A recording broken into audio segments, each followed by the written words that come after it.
شكرا. Okay, let's see.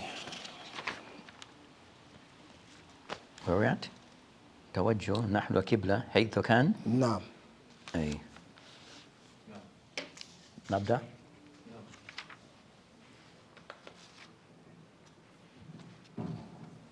الحمد لله نحمده ونستعينه ونستغفره ونعوذ بالله من شرور أنفسنا ومن سيئات أعمالنا من يهده الله فلا مضل له ومن يضلل فلا هادي له وأشهد أن لا إله إلا الله وحده لا شريك له وأشهد أن محمدا عبده ورسوله صلى الله عليه وعلى آله وأصحابه ومن تبعهم بإحسان إلى يوم الدين أما بعد. So today inshallah ta'ala we'll be continuing discussing the book Mukhtasar Sahih Bukhari that is referred to as Tajrir al-Sarih lil-Zabidi rahimahullah. So as we had mentioned before that one of those that I've made I've summarized the book of Imam Bukhari rahimahullah, and this particular summary has got a lot of attention of the ulama. So some efforts have been placed on this work, and it is explained by a few. So where we had stopped in the last lesson, we're discussing Kitab al-Salah, the book of Salah, and discussing as he makes things into abwab, the bab that we'll be discussing at-tawajjuh nahwu al-qibla haythu kan. So discussing matter that relates to al-qibla. So discussing matters pertaining to al-qibla. تفضل.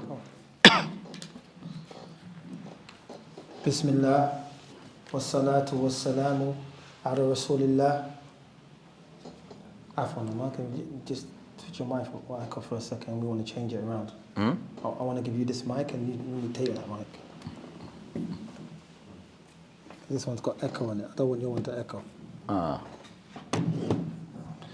طيب. بسم الله والصلاة والسلام على رسول الله. قال المؤلف رحمه الله. Chapter 24. During the obligatory prayer, one should face the Qibla, the Kaaba, at Mecca, wherever one may be. Hadith number 260, narrated by Bara ibn Azib radiallahu anhu. Allah's Messenger sallallahu alayhi wa sallam offered the salah facing Bayt al-Maqdis for 16 or 17 months.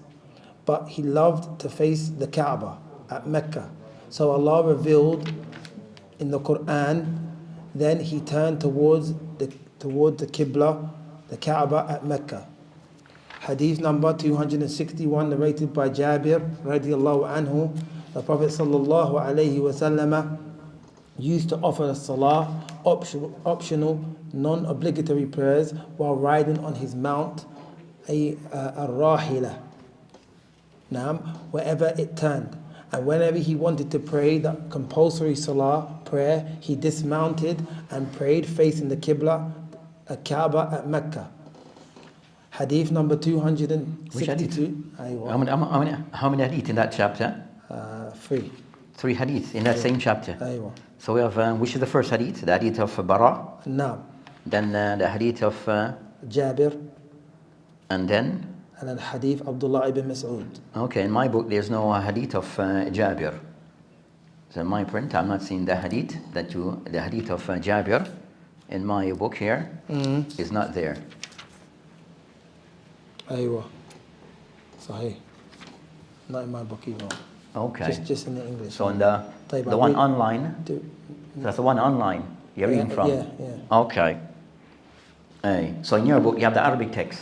Yeah, I got Arabic. But there's no hadith of Jabir. So go to only Ibn Mas'ud and Omar. Ibn Omar. Bara. Bara. So okay then. So skip the hadith of Jabir that is being mentioned there. We'll skip that one. Sorry, the hadith of Jabir is there. Yeah, sorry. Is mentioned. A portion of it, sorry, yeah. So it's correct. We have a Bara. So again, apologies. So, and Jabir, Aywa. Hadith Ibn Mas'ud. Hadith number 262, narrated by Abdullah ibn Mas'ud radiallahu anhu. The Prophet sallallahu alayhi wa sallam offered the salah, and the sub-narrator Ibrahim said, I do not know whether he prayed more or less than usual. And when he had finished the salah, he was asked, O Messenger of Allah, has there been any change in as-salah, the prayers? He said, what is it? The people said, you have prayed so much and so much. So the Prophet ﷺ bent his legs, faced the Qibla, Kaaba and Mecca, and performed 2 prostrations of Sahu, and finished his Salah with Taslim by turning his face right and left, saying Assalamu alaikum wa rahmatullah. When he turned his face to us, he said, if there had been anything changed in as-salah, the prayer, surely I would have informed you, but I am a human being like you, and liable to forget like you. So, if I forget, remind me. And if any one of you is doubtful about his prayer, he should follow what he thinks to be correct and complete his as-salah, the prayer, accordingly, and finish it and perform 2 prostrations of as-sahu.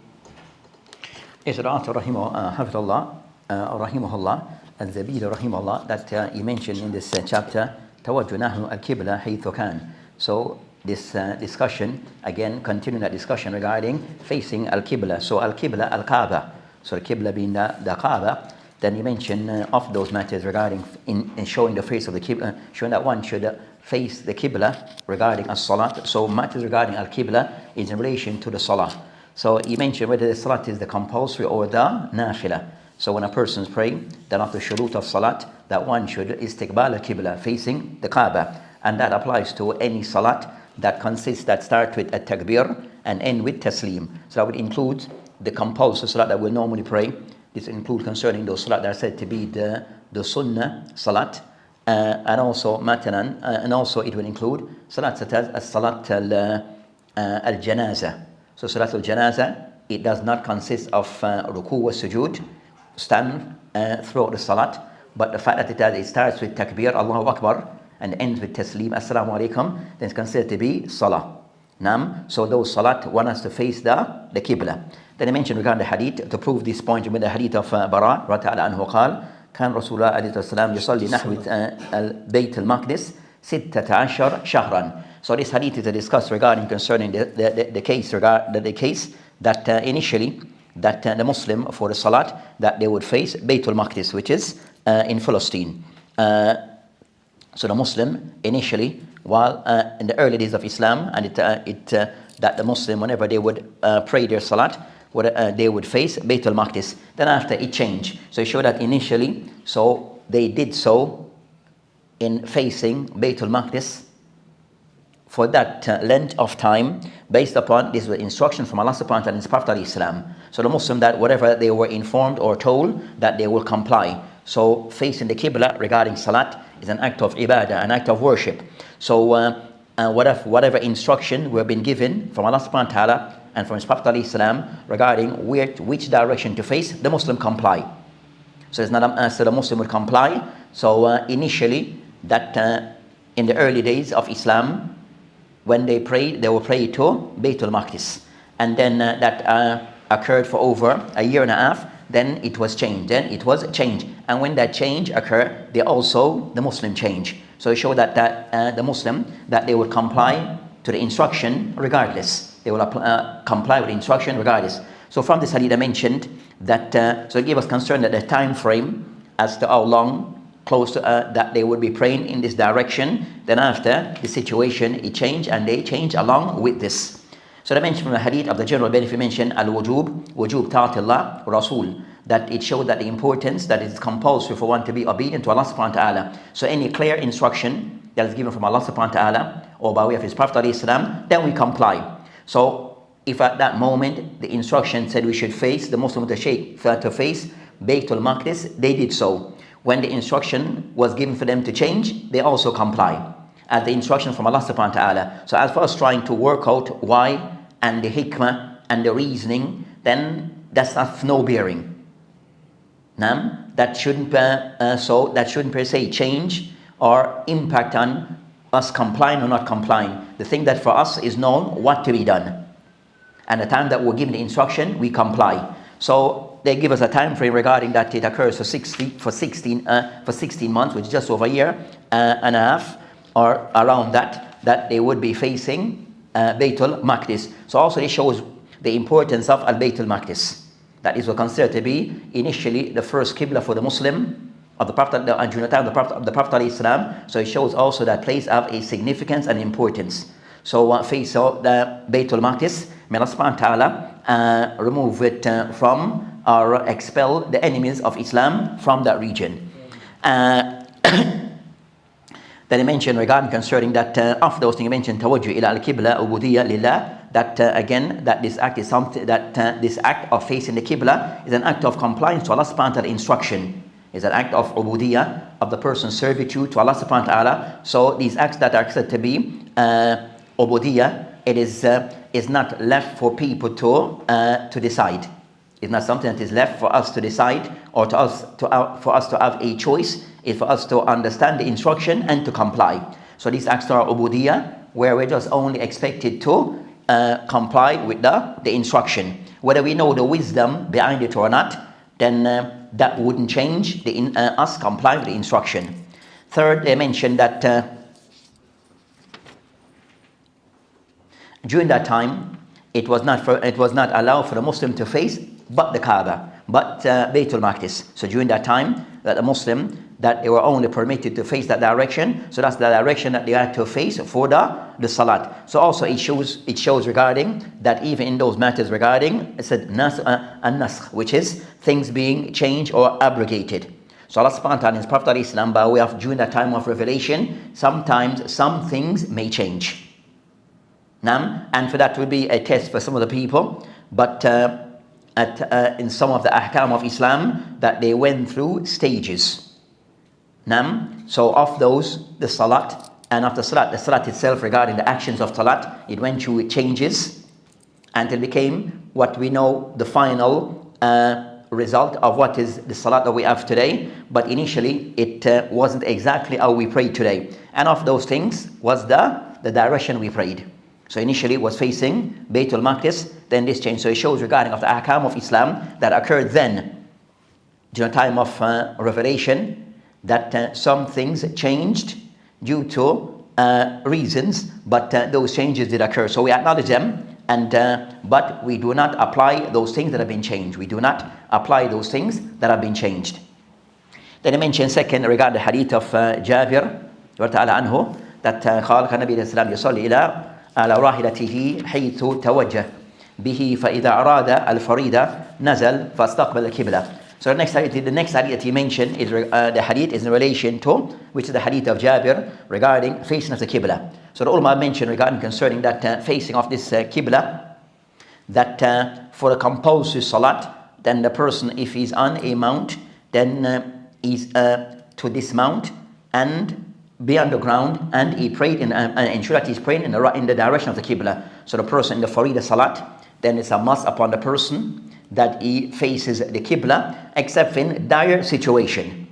So like in today, that the person may be up in the air on a plane, then that the person try to face the Qibla to the best of his ability. But ordinarily, if the person's on the ground, then for example, the person on the ground, on the earth surface in a car, then a person, he would stop the car and then pray the compulsory salat facing the Qibla.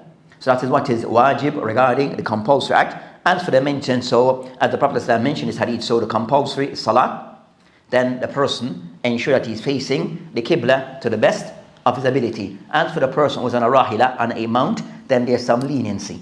So the person who's actually on the mount, then for the nafila salah, then the person has some leniency where the person is able to not face the Qibla in his nafila salat. But as for the compulsory, then he has to ensure he's facing the Qibla. Also they mentioned that it shows regarding concerning jawaz as-salat al-rakib fi safar. That also from this it shows that the permissibility for the person who is traveling, for him to pray on his mount. So at that time they have donkeys, at that time they have a camel or horses or the likes. So the person, if he's on a mode of transport, then and he's traveling, then he's allowed to pray on that mode of transport, if it's have enough space for him to pray. That's concerning those particular hadiths. So it shows regarding concerning that the importance of the Qibla. It shows regarding the person in his salah to ensure that he's facing the Qibla, whether that is the compulsory salat or the non-compulsory salah. That the person has to ensure is facing the Qibla in the compulsory. As for the non-compulsory, that on his mount he has a little leniency, yes, some leniency. أيوة. قرأت الكتاب. Hadith Ibn Mas'ud. And then the third hadith that I mentioned, the Bab that I mentioned, 3 hadith in this chapter. Again, the third hadith that it mentions. So those hadiths regarding concern that know the importance of us facing the Qibla. That it mentioned the first hadith concern that initially the Qibla was Baytul Maqdis for a certain time, a year and a half approximately. Then it changed. So giving us that like the historical background regarding the Qibla. Then the third hadith that is mentioned here regarding, so the second hadith that is mentioned is to clarify that for the compulsory salat, one has to ensure that they are facing the Qibla and they're on the ground. And for the one who's traveling and is on a mount, then is allowed to be away from the not to face the Qibla. Then the third hadith is mentioned, Abdullah ibn Mas'ud anhu, the hadith he mentioned that قال Ibrahim al-Rawi and Al-Qama al-Rawi and Ibn Mas'ud. So they mentioned regarding concerning, so in this matter he mentioned some of the narrators. قال Ibrahim, so Ibrahim that is being discussed, who is Ibrahim ibn Yazid al-Nakhai. Ibrahim ibn Yazid al-Nakhai. And Al-Qama, who's Al-Qama ibn Qais al-Nakhai. So Al-Qama ibn Qais al-Nakhai, that's mentioned al-Rawi. That's one of the narrators of the hadith. And Ibn Mas'ud that I mentioned لا أدري زاد أو نقص. So he mentioned that فلما سلم قيل له. So he mentioned of that regard. So this hadith is in relation regarding the Prophet Islam that he prayed on Salat. It says Salatul Dhuhr, and he made an error in the Salat. So those who were behind, they were unclear. Did some changes occurred regarding the Salat? Because he didn't pray the Salat, or he would that was the way that he prayed normally. So they're unclear. So he made some error in the Salat. So they're unclear. Did any change occur? But they know that something was different in the Salah. They observed that certain things was different in the Salat. فَلَمَّا سَلِمَ قِيلَ. So when the Salat ended, the Prophet said, قال يا رسول الله أحدث في الصلاة شيء. So that's the companion asking, because they noticed something a bit strange that occurred in the Salah. So they wanted us to verify. So it shows regarding concerning that with the Sahaba and with the Muslim, that thing that we ordinarily know it's supposed to function a particular way, or be carried out in a particular way, or the understanding is a particular way. So if those things are well established, that we see something from a person of repute, or an alim, or a group of people doing something that is different from what is established, then one can investigate and try to get clarity as to why they're doing things different from what is the normal practice. So they went to the Prophet, but they asked concerns, but they asked even more so during those times. So of the time of a wahi, where, as I said, things sometimes were still in a process where things may change. So during the time of wahi revelation, some things of the ahkam, they would still change. With me? So they just want us to clarify, did this change occur? So they ask concerning, so what the way that they ask the question, أحدث في الصلاة شيء? So that's not, did anything like new came regarding the salah? So it shows that in asking question, that a person can somewhat think about how to ask question. The least wording, but to the point, but in a very respectful way. أحدث في الصلاة شيء? Did anything like change regarding the salat? So very straightforward, a few words. أحدث في الصلاة شيء, five words. Nam, but very clear, the question. Nam, and also the question, it comes in a very respectful way. Nam, then, and also the wordings are very respectful of how the question is posed. So it shows regarding asking question for the questioner that he tries to pose his question in a respectful way and also make it clear but also precise. Because sometimes a person might ask a question and the question is like for 3 minutes. So even though the questioner, he forgot the question because of the information. So he's making the question as short but precise as possible, but also the words that are used also respectful or respectful wordings and decent wording. So the ask answer and also show that the Sahaba questioned the Prophet about certain things. So the Sahaba who were present, they noticed a little change, and they after the end of the Salat, they ask regarding some clarity. Asking clarity. So that's the Prophet ﷺ. They're asking clarity on matters. So if it's anyone other than the Prophet ﷺ, then even more so. That we're able to get clarity in certain things that they may say or do that we're uncertain of or need further clarity. So the person, the alim, is, because he's an alim and he's respected, doesn't mean that we cannot approach and ask him for clarity and ask him for dalil. So of the Muslims that when they fell into the hole of ta'assub, of being we have ta'assub where they become ardent followers of personalities. They become fanatic in following of personality. So once that occurred concerning A'immatul of Qadim, the ulama of the past, regarding their views and how people look to them, people become fanatic, where they were unable to question, they accept everything. And also you find that we said, and also may occur also of in present time, where people become have this fanatic look or approach a particular individual from the person of ilm, that they believe that you cannot question or ask for clarity or for dalil of things that he has said. So anything that he said, it is automatically accepted. So from this hadith, it showed the Sahaba anhum, that they questioned the Prophet ﷺ regarding seeking clarity, regarding something that they observe, that it was a bit odd. So also it showed the companion that have a good enough understanding and also able to recognize things when they have changed. So that the people just oblivious to things. So there were people that they were somewhat very mindful of things and even noticed things when they changed. So they were able to question. So he mentioned فَقَالْ مَا ذَاكَ. So the Prophet then he asked مَا ذَاكَ. So he showed that he himself wasn't aware of what may have occurred. So it shows also concern that part of that as a community that we build together when we're able to can critique each other and advise each other and see clarity on matters. So not to see, so this apply we said to the Prophet Islam being Nabi. So it said and he's like with all the roles that he carries, being concerned that he's the teacher, he's the prophet, he's the messenger, he's the head of the state, but he made an error, what they thought was an error, and they see clarity. So it actually shows regarding that for others, regarding those who are in authority, the mashaykh, that there's still a level of accountability. There's still a level of accountability.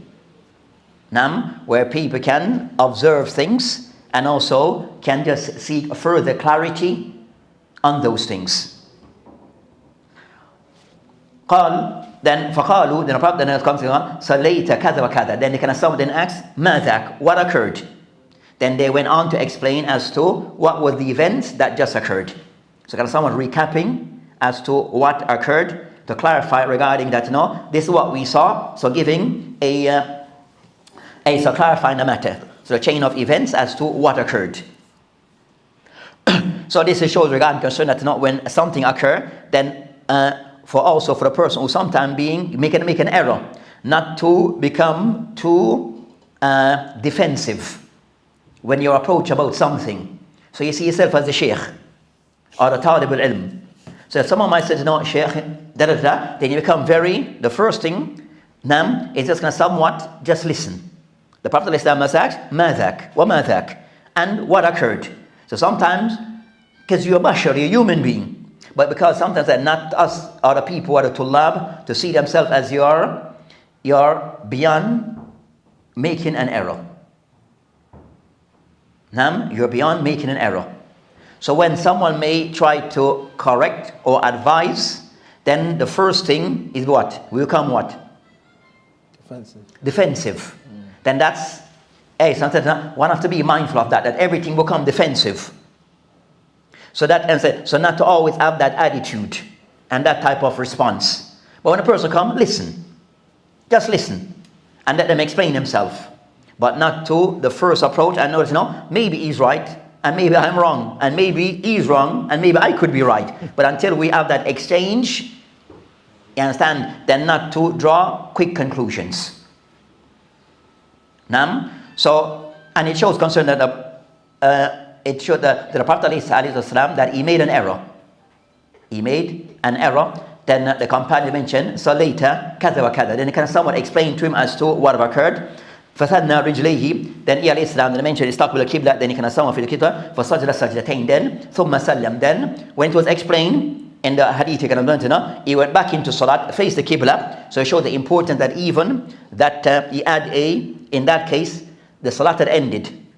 The Prophet ﷺ and the companion then went into a discussion. Where they spoke and he spoke to them. So as far as he concerned, the salat is completed as he would normally pray. So the Prophet ﷺ, from his perspective, that he prayed the salat as he would ordinarily prayed. But there was an error, something occurred that he was unaware of. So those companions, so it shows also regarding that if we see errors between ourselves, not to errors on different levels. Errors on different levels. Now, there's some error that may occur. We said no, we can turn a blind eye because it may be very small. Now, but there's errors that at times you may have to see clarity because those matters said it's regarding salah. So where the salat was not prayed in its full amount of rak'ah, then that's a big change. That's a noticeable error. That's a noticeable error. So the companions went to the Prophet ﷺ and they brought it to his attention. So it's not between ourselves, whereby we have teacher to student, that even the teacher at times, that the student can just reminding of things and can correct the teacher. Even the teacher can be corrected. So it said, all of us, even the hadith mentioned, that all the children of Adam, meaning all of mankind, make errors. That the best of those who make errors are those who make repentance. Even the hadith is daif. Even the hadith is mashhur, but the hadith, there's some question sign regarding the authenticity of the hadith. But overall it shows, by the meaning of the hadith, at least the meaning, that we're all prone to make errors. With me? We're all prone. So in that case, the Prophet ﷺ, after ending the salat, the conversation occurred between himself and the companions regarding that matter. Then when he noticed the error, he corrected it. Yastaqbil al-qibla, again face the qibla. So the shahid that in making sujood as-sahu, he also faced the qibla. So he didn't do so. He also made al-qibla or face the qibla in correcting that error. In correcting that error. So even in sujood as-sahu that relates to the salat, then a person also face the qibla. So a difference between sujood as-sahu, the sujood of making an error, the person face the qibla, because that is show that the salat is what? Incomplete. Sujood as-sahu is because an error occur in the salat that needs to be corrected, and it is that salat is somewhat, it is completed by doing that act of correction, which is a part of it is sujood as-sahu. So it is the person's face the qibla as mentioned. وَاسْتَقْبَلَ الْقِبْلَةِ, he faced the qibla. وَسَجَدَ سَجْدَتَيْن, and also he made an additional, he made two sajda, ثُمَّ سَلَّمْ, then he made the salam. He made the salam. So even in this case, he was still in his sitting position. Did not to stand to make sujood. He just faced the qibla, made the two sujood, and then made salam. So even the salat have ended without have to sit, without have to stand, Allahu Akbar, and then go to ruku, not necessary, depending on the degree of the error. So the person may miss a rakah, then you have to do a rakah. But in this case it mentioned sajda sajdatayn yastaqbil al-qibla wa sajda sajdatayn. But said that will be discussed in the matter regarding ahkam sujood as-sahu bi-idhnillahi ta'ala. But I mentioned that he made the correction falamma aqbal alayna biwajhi, then he faced the people alayhi salam Then he addressed them, إِنَّهُ لَوْ أَدَتَ فِي صَلَاةِ شَيْءٍ. Then he mentioned that everything occur in the salat, then you should bring it to my attention. But in this hadith, can't we take from this hadith that the Prophet ﷺ made an error in the number of the rakah? Yes, errors occurred. Not that in this, yes, in this narration it doesn't mention as to what the error is. But by other narration, so the shahid is not per se, the shahid for me is in this, what he mentioned, that is to kind of sound, is more so regarding sujood tilawa, facing the qibla, even though an error occur. Okay. You understand? So as for, is not more so to dwell into what the error was. Okay. But if a correction to be made in the salah, then a person also should face the qibla in making that error, which is still to complete make up for what was missed in the original salah. So we said sujood as sahu, facing the qibla, is to be done. Facing the qibla, so that's Allahu Alam, that seemed to be the shahid. That seemed to be the shahid. Okay.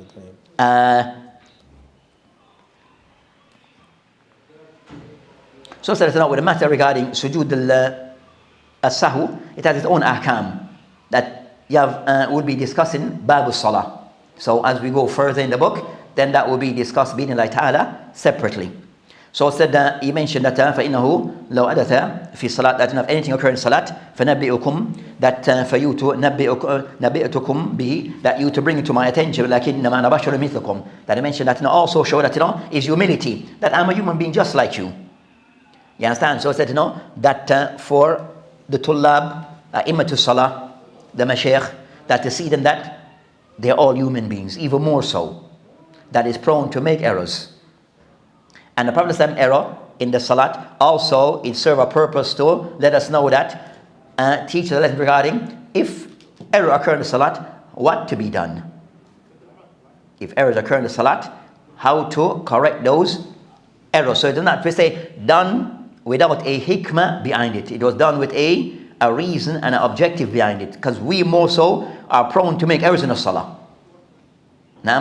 So it mentioned regarding concerning if errors occur in the salat, then what to be done. Then the Prophet can somewhat clarify regarding on these matters that I'm a prophet and a messenger regarding the deliverance of Allah subhanahu wa ta'ala's message and communicating Allah subhanahu wa ta'ala's message.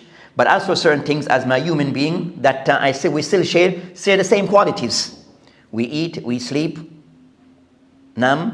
we walk the same way, we live, we die. So the Prophet Islam with human beings share these qualities, the normal human qualities.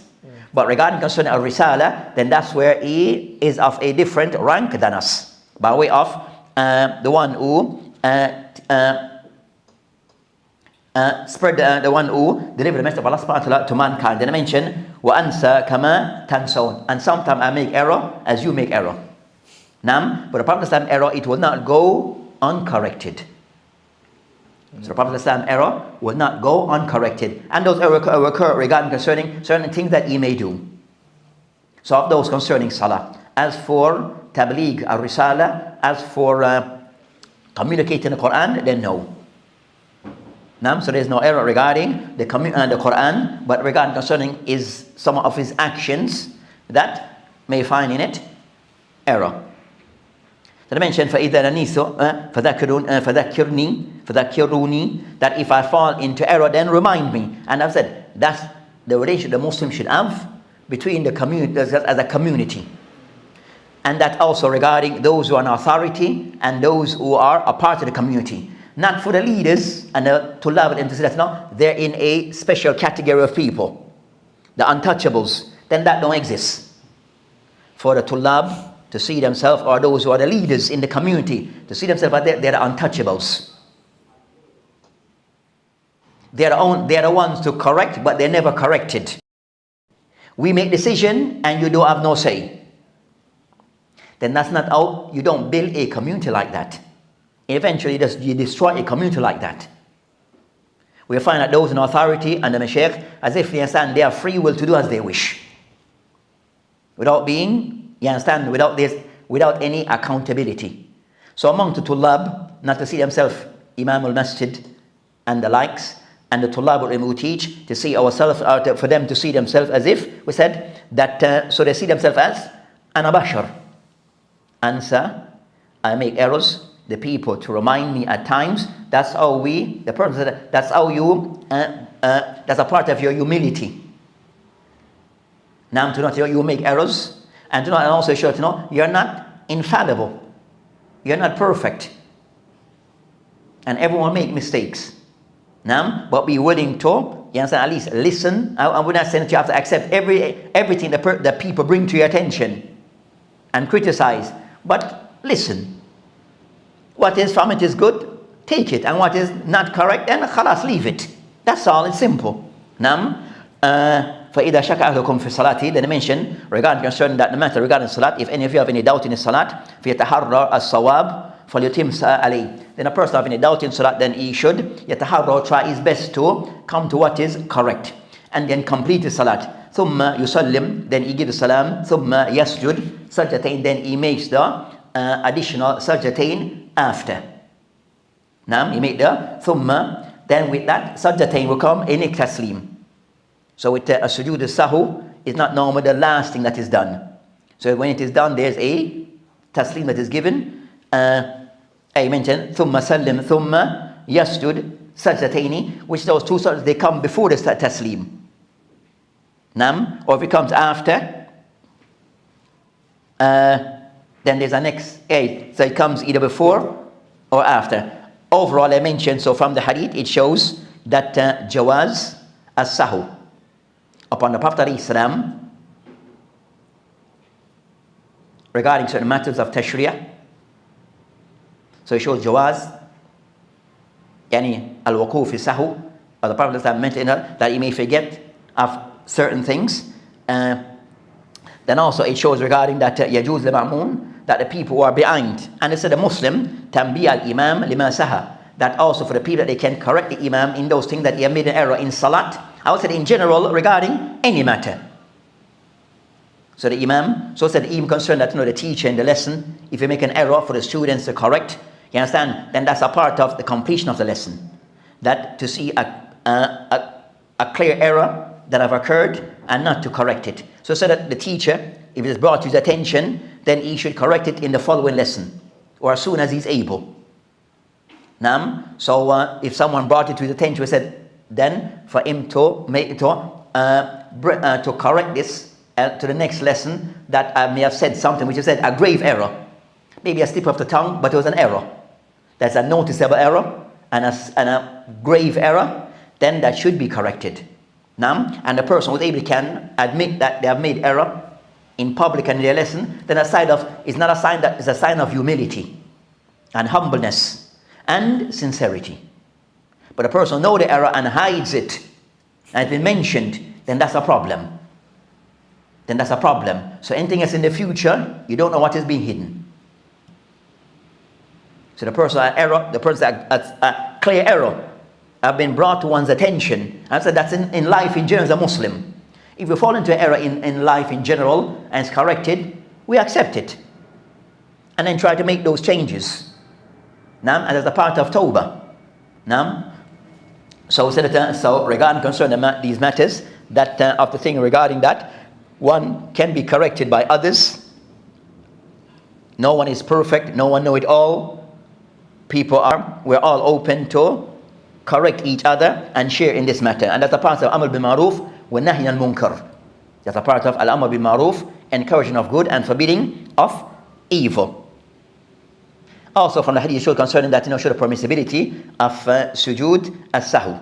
It shows the permissibility of sujood as-sahu, and at times it may be wajib and at times may be mustahab, but it shows the permissibility of sujood as-sahu if a person make an error in the salah.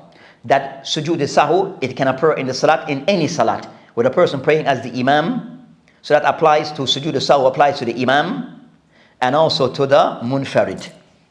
So if the imam makes an error in his salat, then it impacts on those behind. So for him to be corrected, so it can be corrected, as I said, not there and then. For it to be corrected there and then, as that is related to the salat, to the salat, itself. So the imam, of those who this apply to, the imam and also the person who's praying, munfarid. Munfarid. Then I mentioned يجوز التأخير. I mentioned that لا يجوز. They mentioned concerning with the Prophet Islam is a matter which is discussed between the ulama of usul al-fiqh regarding a discussion. al يجوز تأخير البيان and وقت الحاجة. Is it allowed for one to delay correcting something at a time that the time it has occurred? Clear? So error occurred now. Can I delay something occur? An error. Can I delay correcting that for a time late, for another time, or I need to tackle it at this moment? So you have a discussion between the usuliyin on that matter, in sense of the Prophet ﷺ regarding his case and circumstance. That the Prophet ﷺ regarding ordinarily, if an error occurs, immediately it is corrected. As for those after, is, you understand, they said tafsil. So is it a case where a person may delay correcting something that he have seen due to circumstance, he doesn't deal with it immediately? With me? So with us, then they give some give some leniency that a person may delay correcting the matter due to factors. An error may occur, but due to certain factors, one may choose to discuss it later or to tackle that matter, correct that matter later, not at the moment it's occurring, due to certain factors. Hey,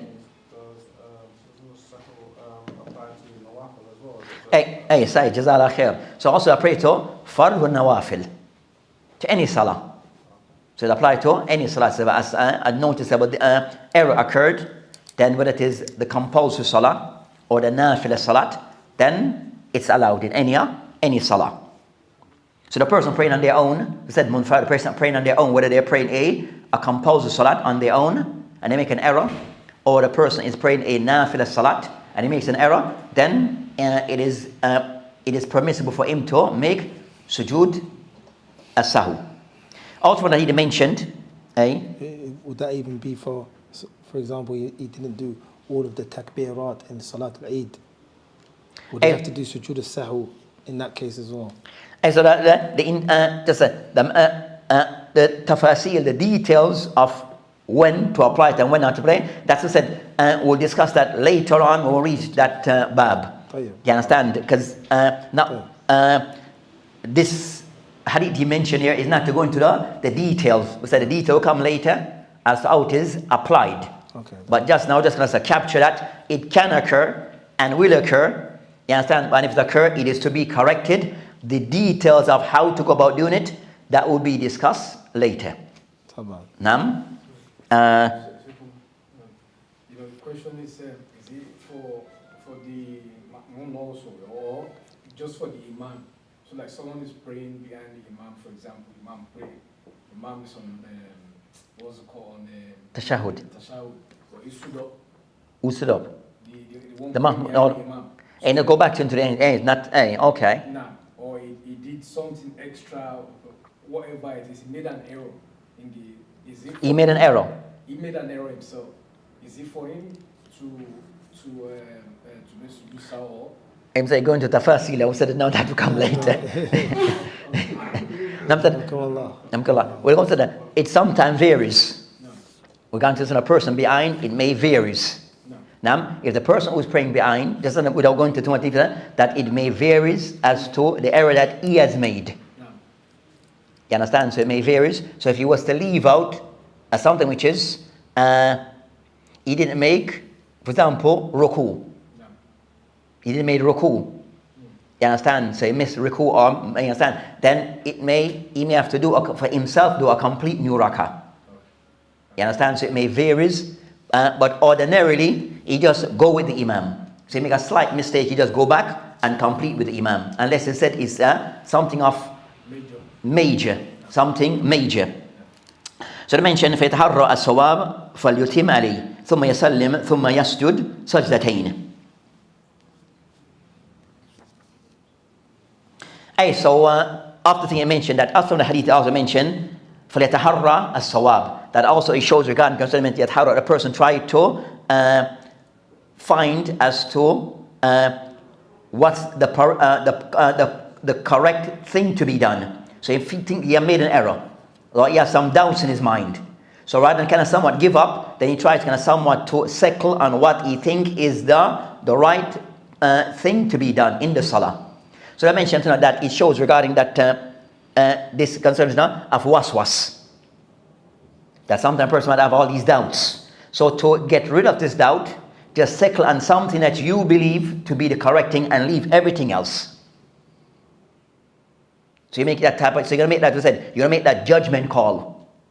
We believe in that. So if you believe that, I made ruku, but your doubt regarding did something beyond, just center on one thing and go with it, and leave everything else. The thing that you last remember, the thing that you can ascertain and go with that thing. Everything else, dismiss it. So they mention that. So from this matter, that the person also, you have to make that judgment call. Stick to stick to what he thinks he's certain of, and then go with it, and remove everything else. Don't look back on anything else. So that's concerning this hadith. So these are the benefits that are taken from this particular hadith, or some of those benefits. Also, it includes a matter that relates to some degree regarding ahkam as sujud as-sahu. Sujud as-sahu. أيوة. هذا حديث طويل. فيه لا. أي نقرأ. طيب. باب جديد. نعم باب جديد صح. أي. وطويل أيضا. طيب. قال المؤلف رحمه الله, chapter 25. What has been said about facing the Qibla, Kaaba at Mecca, and whoever considered that there was no need to repeat the Salah prayer if someone prayed by mistake facing a direction other than that of the Qibla. Hadith number 263, narrated by Omar ibn al-Khattab radiyallahu anhu. My Lord accepted in my invocations with me in three things. The first, I said, O Allah's Messenger, I wish we took the maqam, place of Ibrahim, as our praying place for some of our salawat. So came the divine inspiration, and take you people the maqam, place of Ibrahim, as a place of salah. For some of your prayers, e.g. 2 rak'ah of tawaf of the Kaaba. Number 2, as regards to the verse of the veiling of the woman, I said, O Allah's Messenger, I wish you ordered your wives to cover themselves from the men, because good and bad ones talk to them. So the verse of the veiling of the woman was revealed. And 3, once the wives of the Prophet ﷺ made a united front against the Prophet ﷺ, and I said to them, it may be if he, the Prophet ﷺ, divorced you, or that his Lord Allah will give him instead of you wives better than you. So the verse, the same as I had said, was revealed.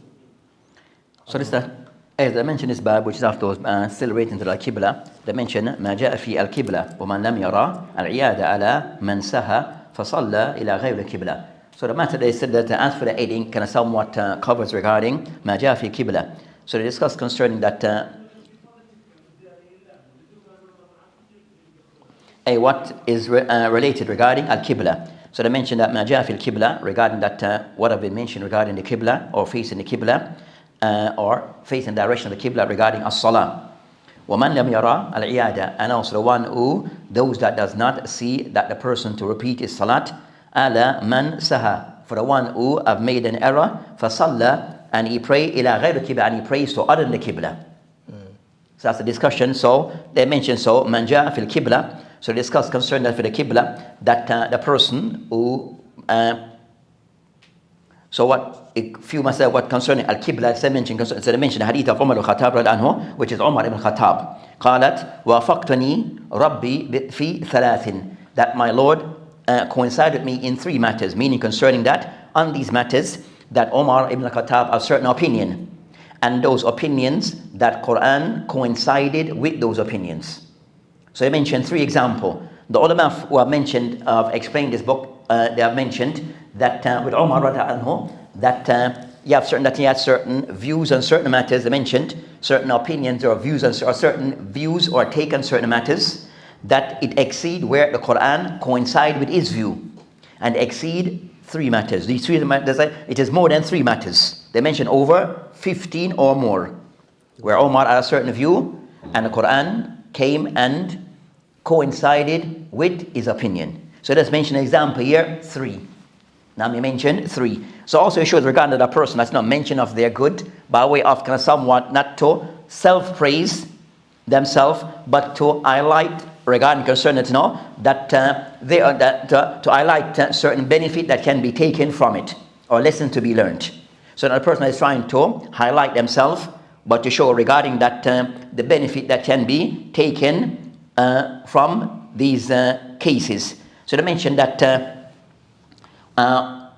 al-umur, they mentioned that Ya Rasulullah, they mentioned regarding ittikhad min maqam Ibrahim musalla, regarding taking the maqam Ibrahim al-musalla. They discussed regarding that taking maqam Ibrahim al-musalla, that what is intended. Is it, they have 3 opinions.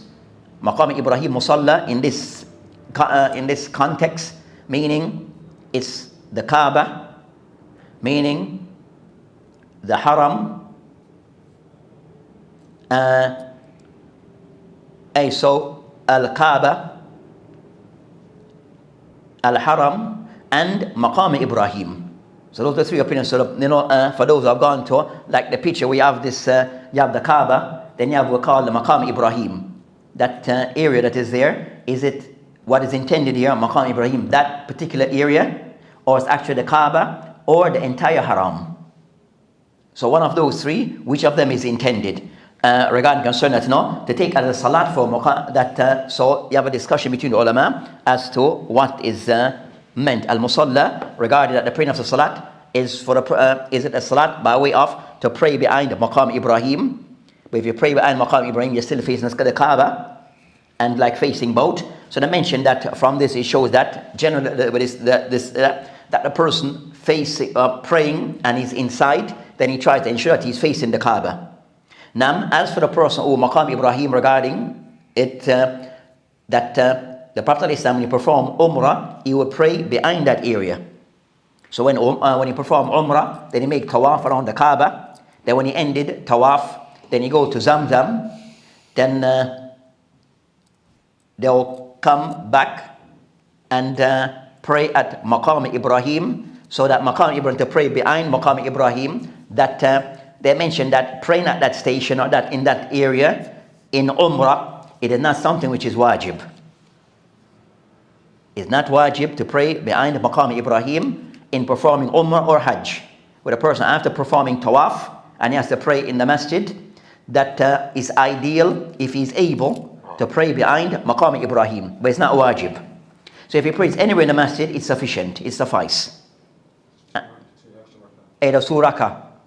So those 2 rakatain that is prayed when a person performs Umrah after Tawaf, that is ideal if the person is able to pray behind Maqam Ibrahim, that's best. But if the person is unable, but it's not wajib. If the person pray those 2 rakatain anywhere in the masjid, it serves its purpose.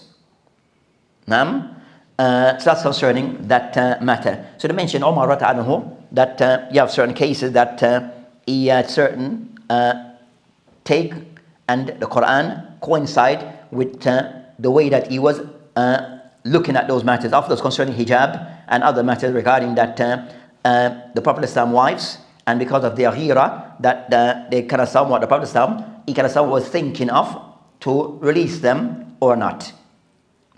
So that's concerning those issues.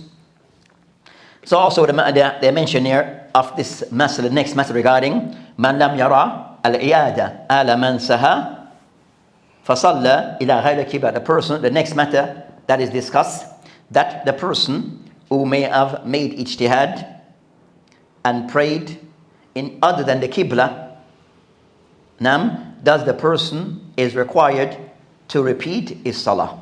Qada, to repeat his salah. So the person out of error, is out of ijtihad, that he made some efforts and he prayed in a direction that he thought was the Qibla, then found out is not the Qibla.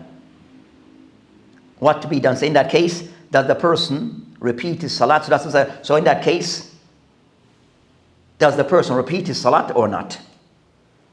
Now, that's the issue, or of those issues that are discussed. So the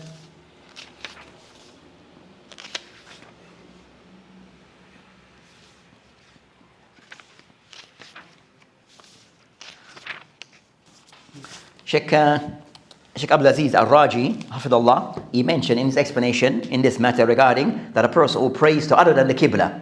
Now the person who prays to other than the Qibla, out of ijtihad, he thought he was praying in the right direction, they found that he made an error. Right? Then I mentioned that as for the one praying a different, who did not pray in the correct Qibla, man ijtahada, the one who made an effort, وَصَلَّى لِغَيْرِ قِبْلَةٍ فِي الصَّحْرَى, but a person was in the desert, in the open area, and he prayed to other than the Qibla. Then it was made clear, he became clear that he did not pray in the right direction.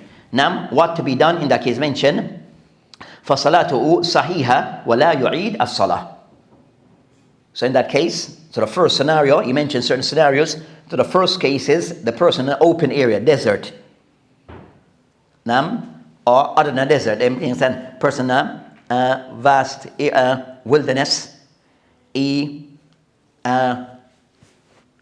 made his salah, then found out that he did not pray in the right direction. So what to be done? He mentioned that fi sahra. So the person outside in the outdoors in a wilderness. Then he mentioned that case, for salatuhu, as for his salat, sahiha, it is correct, wala yu'id, and he is not to repeat his salat.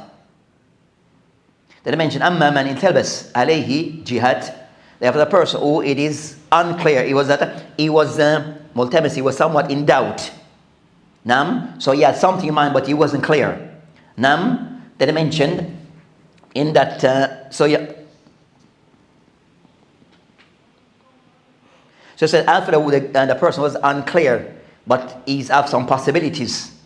Then he prays the one that he thinks he's more certain of. He prays the one that he's more certain of.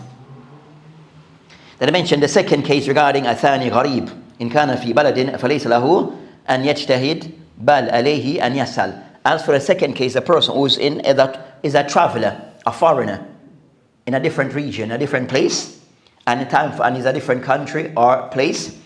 Laysa lahu an yajtahid. That person, if people are around in the city or in the village or whatever, people are there, then it's not for you to make that ijtihad and just make your ijtihad.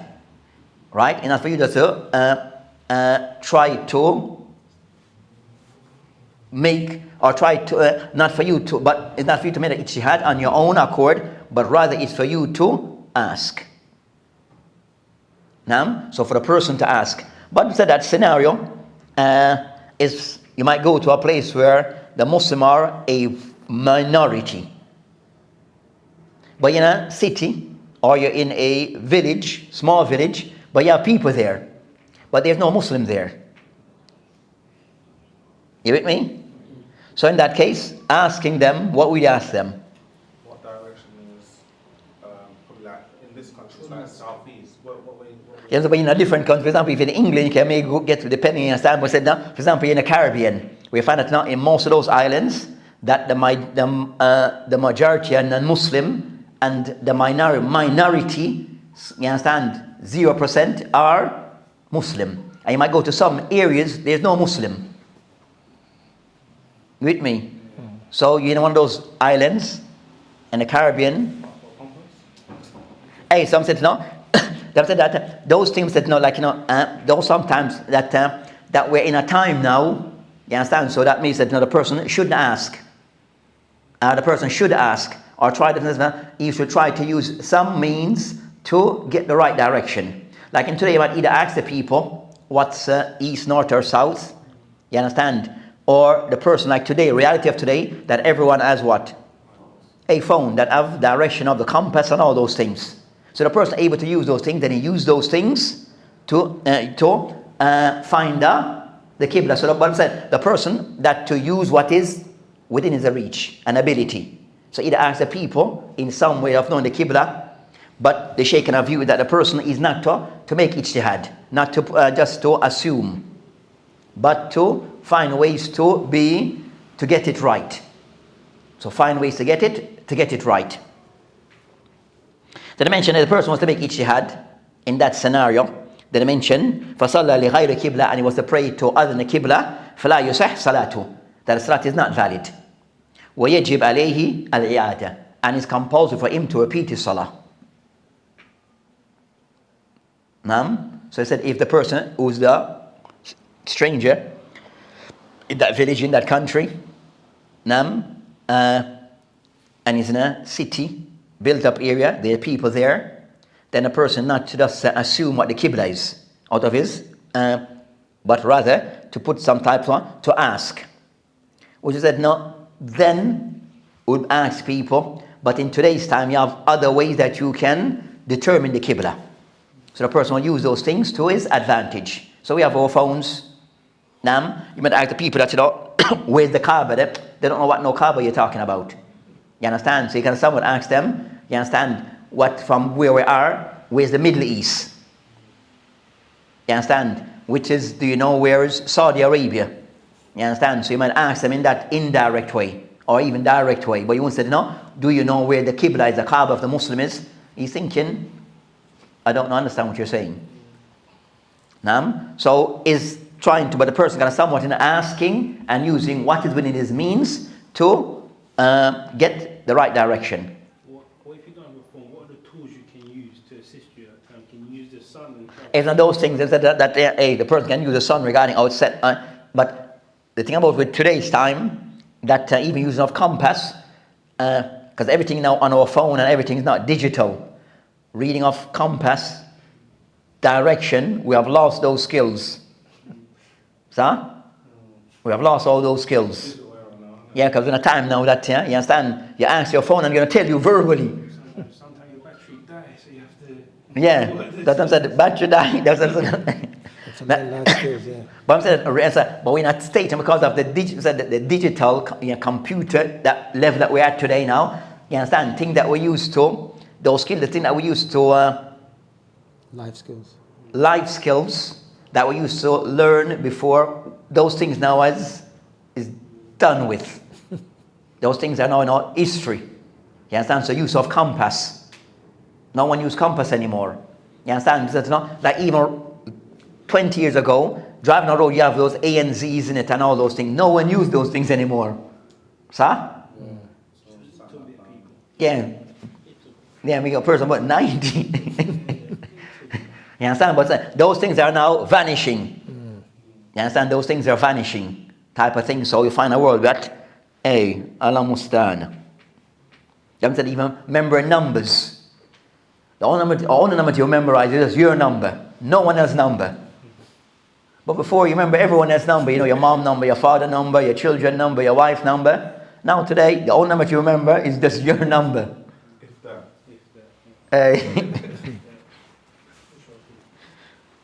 Allah Mustan. Hey, but back to what we're saying, that the Shaykh mentioned that Al-Ama, the case regarding the case of the Ama.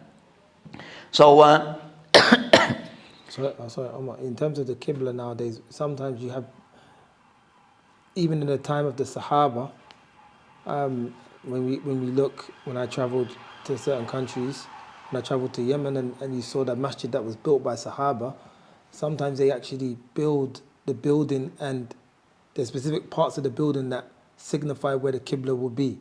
So even a person gets there and you're a foreigner, you're a traveller, you don't know, you wouldn't need to ask anyone either, because the building, how it's built, it'll have like...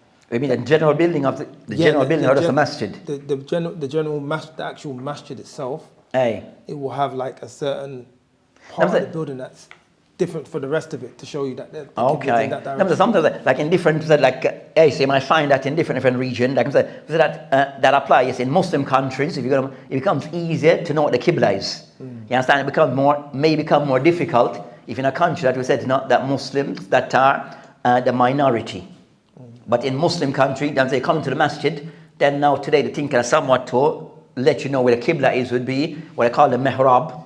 Yeah, that's one. You understand? That's one way for the masjid who have mihrab. Then you have the next thing would be the mimbar. So those things are usually in the direction indicating the Qibla.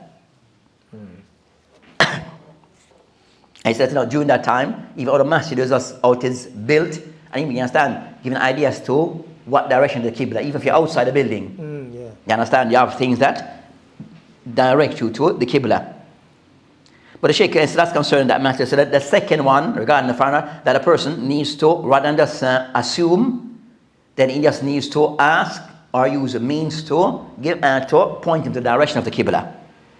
Then I mentioned the third, al-ama la yalzimhu al-ijtihad fi Qibla. As for the person who is blind, then his situation is much different. Now his case is much different. So in his case, he just asks. So he just asks. And I mentioned, وَلَكِنْ يَسْأَلْ غَيْرُ وَيَقَلِّدْ. So he'll ask others and just kind of somewhat, he just go whatever the person say. He just go with that person. So he just, so in case the Imam said, find a person is trustworthy and all those things, then, you understand, his situation is much different. His situation is much different. Then I mentioned, for الَّذِي لَا يُحْسِنَ الْإِجْتِهَادِ وَلَا الْخِبْرَةَ لَهُ بِالْإِمَارَاتِ فإنه يقلد أيضا. Also the person who has no ability, he has none of those skills to know what the direction of the Qibla, and also he is unable to make that assumption. Then for that person is as if second to like the Amma. Like the blind person. The blind person. You understand? He just can somewhat ask, and whoever that he trusts, because the person that not in his case he can see. Then that person, he will just look to someone who he seems that he deems to be trustworthy, and ask, and whatever direction they give him, he just go with that direction. Or if he's unable to use those other signs, you understand, the sun, the moon, whatever of those other signs are given to have an idea of what the Qibla is, then just go with what the people say, but those people that are trustworthy. Hey? If the blind person or that person understanding is around nobody, can you just pray whatever way he feels is the right way? And if there's no one around him, then he make his own ijtihad. Then in that case, he make his own ijtihad. Then I mentioned. And so this is specifically only relating to people who have ability, because when it comes to facing the Qibla, if a person is marid or That's the next one. Okay. So the next one, you mentioned al-marid. So the next case regarding those people who are, so this case got a person who's ill. So his movements and there's restrictions on him regarding his movements. So with those people who are ill, and depending on the level of illness, where a person may be strict in a person that's not in bed or paralyzed, then or bedridden. So you have different cases. So the person who have less ability due to his illness and circumstance, during his illness, then the person he prays in whatever direction. That person then is situation. So if he's able, he faces the Qibla. If he's unable, he prays in the direction that he's able. He prays in whatever direction. As I mentioned, فَاتَّقُوا اللَّهَ مَا اسْتَطَعْتُمْ. So that applies to that person. So he prays. So the main thing for him is praying. If he's able to find the Qibla, alhamdulillah. If make wudu, his situation, he cannot get out of his bed. You understand? And there's no one there to help in making wudu. Or to, you understand, so maybe you understand, so whatever is within his ability to do regarding those matters of the shurut of salat, regarding facing the Qibla in a state of tahara, those things for him, it changes. If he's able, yes. If he's unable, then the main thing that he carries out the salah. The main thing that the act of salat is performed. As the Shaykh mentioned that if the person is unable or there is no one to assist him, then if he is unable then to perform wudu, he said bed-stricken, cannot move, cannot get out, then for you understand there is no one to help him to make wudu or to make even tayammum in a circumstance, then he just pray as he is. He just pray as he is. They mention في المستطيع يصلي على حسب حالي. Then he prays according to his ability. He prays according to his circumvention al-ajiz fi hadhi hal hukmuhu hukm al-jahil. So the person in that case who's unable, as if he then is ruling, it differs. The one who's unable, legitimately unable, then is ruling, is mentioned al-jahil, as if he's the person who's ignorant or not able.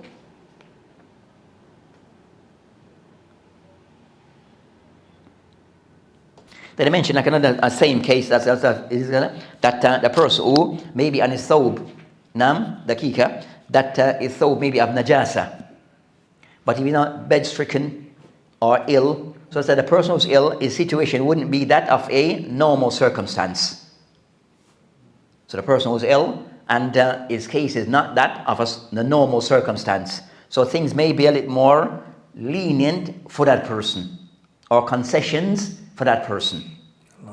So the person unable, their clothing maybe need to be changed, but there's no one to change them. And if they, you understand, so let's pray according to their circumstance. When it comes to tayammum, is it a condition that has to be earth? So like, if I'm in a room where there's no, like just metal everywhere, let's say. Aims at that, not necessarily. Sometimes dust is the thing. So dust, the person unable to have access to dust. Right? Aye. So that's concerning of the then I discuss the next matter. We'll end with this matter. We'll discuss regarding concerning this hadith. That